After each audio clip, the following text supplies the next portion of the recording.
বিরুদ্ধে নিয়ে নেওয়া হয়েছে। তারা আমার ঘরের ছেলে, অথচ ইসলামকে তারা মুসলমানদের বলে ধর্মান্ধ। মুসলমানদের কি বলে? ধর্মান্ধ। আর ওরা হয়েছে প্রগতিবাদী, প্রগতিশীল। প্রগতি হওয়া যায়, ইসলামরে যত গালি দেওয়া যাবে, রসুলকে গালি দিয়ে যত কবিতা লেখা যাবে, ততই প্রগতিশীল হয়, ততই প্রগতিবাদী হয়। ঠিক কিনা কন? সুতরাং আপনার আমার ছেলেকে যারা ধ্বংস করলো, নষ্ট করলো, ওদের চেনার দরকার আছে না? জোরে বলেন, ওদের চেনার দরকার নাই? কারা আমার ছেলে নষ্ট করলো? আমার ওই ছেলে ইউনিভার্সিটি কলেজে আজকে যারা লেনিন এবং মার্ক্সের গোলাম হয়েছে, এই ছেলেগুলি তো আমার ছেলে ছিল, আপনার ছেলে ছিল, আমার ভাইয়ের ছেলে ছিল। এই ছেলেগুলিকে কারা নষ্ট করলো? নষ্ট করেছে ইউনিভার্সিটি এবং কলেজের তথাকথিত এক শ্রেণীর প্রফেসরেরা। সব না, এক শ্রেণীর শিক্ষকরা। কোন শ্রেণী? যেই শ্রেণীর শিক্ষকরা মস্কো থেকে ট্রেনিং পেয়েছে, পেন্টাগনের ট্রেনিং পেয়েছে, পিকিং এর ট্রেনিং পেয়েছে, শান্তিনিকেতন থেকে মগজ ধোলাই করে পাঠিয়ে দেওয়া হয়েছে চট্টগ্রাম ইউনিভার্সিটিতে, পাঠানো হয়েছে রাজশাহী ইউনিভার্সিটিতে, পাঠানো হয়েছে ঢাকা ইউনিভার্সিটিতে। বিভিন্ন ইউনিভার্সিটি থেকে বসে এসব অধ্যাপক, শিক্ষক নামের কলঙ্ক আমার দেশের হাজার হাজার ছেলেকে বেঈমান বানিয়ে দিল। বলুন ঠিক কিনা?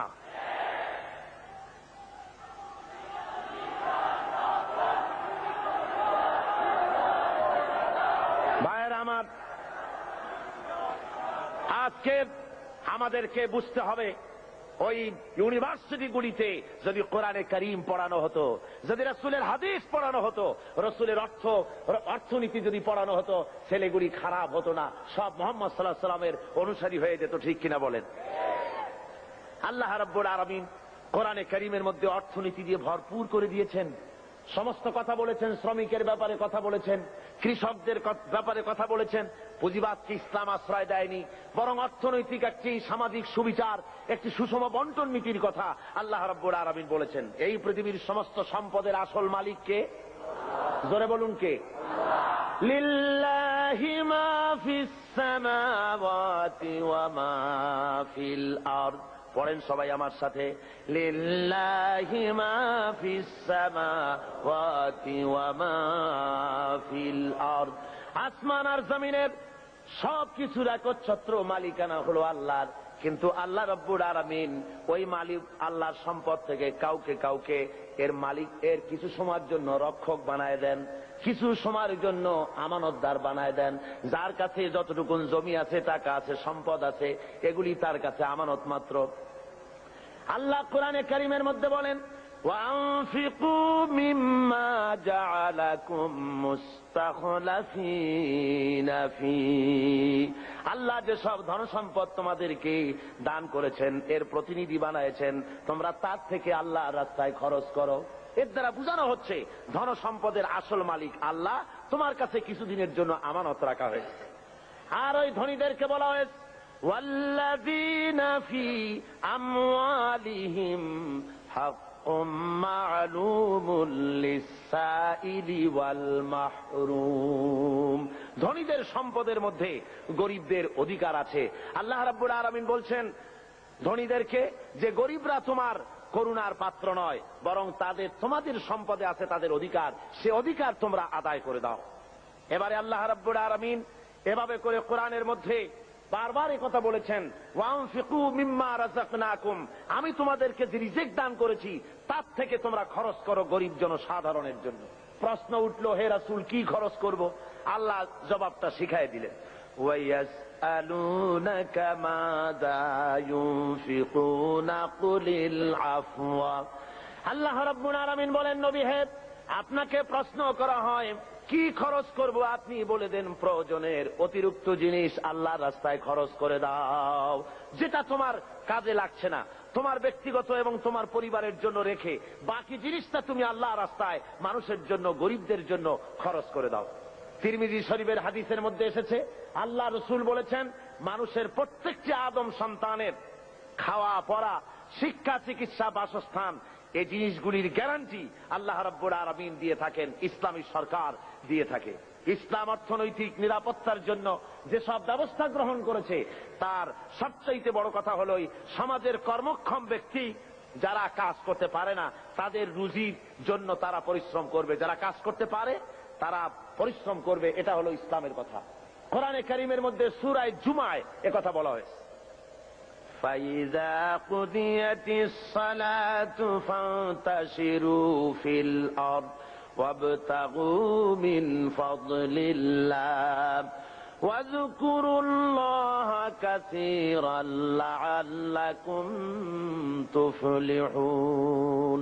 আল্লাহ রাব্বুল আলামিন বলেন, নামাজ পড়া যখন হয়ে গেল, ফাইযা কুদিয়াতিস সালাত ফান্তাশিরু ফিল আরদ, নামাজ পড়া যখন হয়ে গেছে এখন আর ঘুমায় থেকো না, বেরিয়ে যাও, কলে কারখানায়, খেতে খামারে, অফিসে আদালতে কাজ করো। জোরে বলেন সুবহানাল্লাহ।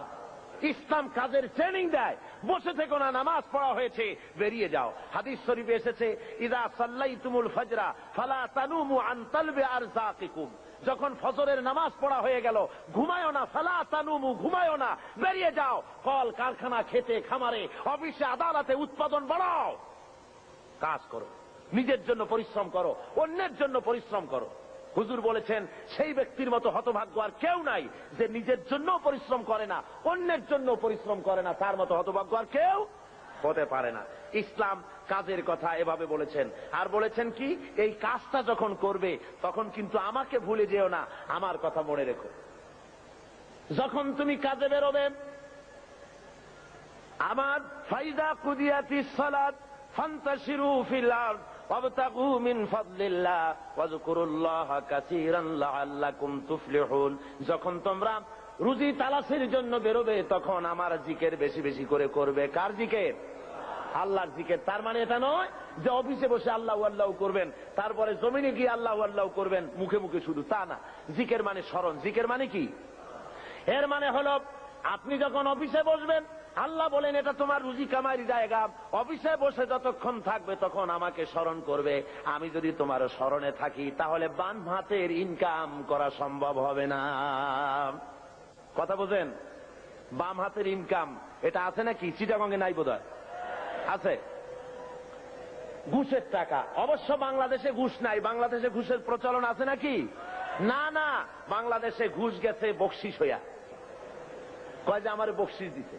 হযরতে ওমর ফারুক রাদিয়াল্লাহু তাআলা আনহুর জামানায় যাকাত কালেক্টররা যাকাতের টাকা নিয়ে আসছে, এসে বলছে, হে আমিরুল মুমিনিন, এই নিন, এই টোপলাটা হলো যাকাতের। আচ্ছা ওইটা কি? ওই যে ছোট টোপলাটা? ওইটা হলো আমার হাদিয়া, লোকেরা আমাকে দিয়েছে। হযরত ওমর বলছেন ওটাও জমা দাও। কয় এটা তো আমাদের লোকেরা হাদিয়া দিয়েছে। কয় যাও না, জমা দাও, এরপরে আমি তোমার চাকরি বাদ দিয়ে দিলাম, এখন যাও দেখি তোমার কেটে হাদিয়া দেয়। তার মানে ওইটা দিয়েছে তোমার চাকরির জন্য। সুতরাং ঘুষ খাওয়া হলো হারাম। ঘুষ খাওয়া কি? হারাম। আল্লাহ রাব্বুল আলামিন বলেন, যখন তুমি কল কারখানায়, খেতে খামারে, অফিসে যখন বসবে, আমার জিকির বেশি করে করবে, আমাকে স্মরণে রাখবে, তাহলে কোন ক্রমে তুমি ঘুষ তোমার বাম হাতের ইনকাম করতে পারবে না। আমার ভয় অন্তঃকরণে তোমার আসবে। এখন যে গভর্নমেন্ট ক্ষমতায় আছেন, এই গভর্নমেন্ট প্রথমে যখন ক্ষমতায় আসেন, এসেই তারা আসবার আগেই ঘোষণা করেছিলেন যে দুর্নীতির বিরুদ্ধে আমরা জিহাদ ঘোষণা করেছি, দুর্নীতির বিরুদ্ধে। এই ঘোষণার পর তারা ক্ষমতা এলেন। এর কদিন পরেই আমার মাহফিল ছিল বাইতুল মোকাররমে। তো ঘোষক সেখানে উপস্থিত, বোঝেন তো কে?